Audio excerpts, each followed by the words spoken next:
राहुल एक छोटे से गांव में रहता था, जहां की धूप, खेतों की खुशबू और लोगों की मिठास से उसका दिल भरा हुआ था।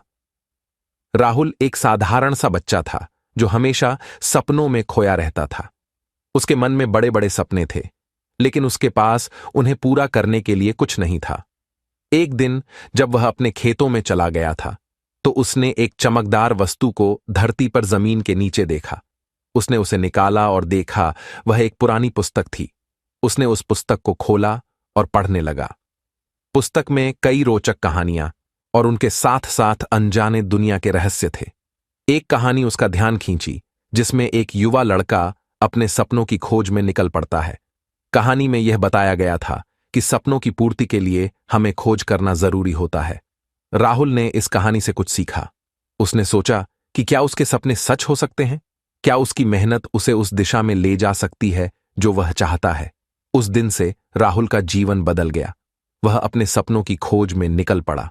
उसने मेहनत की, धैर्य बनाया और अपने लक्ष्य को पाने के लिए कभी पीछे नहीं हटा। राहुल के सपनों की खोज में उसे बहुत सारी चुनौतियों का सामना करना पड़ा, लेकिन वह कभी हार नहीं माना। उसने अपने अंतिम लक्ष्य को प्राप्त करने के लिए हर संभावित प्रयास किया। कई सालों की मेहनत के बाद राहुल ने अपने सपने पूरे किए। वह उस लड़के बन गया जो उस पुरानी कहानी में था। सपनों की खोज में निकल पड़ा और अपने लक्ष्य को प्राप्त किया। इस कहानी से हमें यह सीखने को मिलता है कि सपनों की पूर्ति के लिए हमें मेहनत करनी पड़ती है। हमें अपने लक्ष्य की खोज में निरंतर आगे बढ़ना होता है और हमें कभी भी अपने सपनों को छोड़ने की अनुमति नहीं देनी चाहिए। यदि हम मेहनत करें और प्रतिबद्ध रहें, तो हमारे सपने जरूर पूरे होते हैं।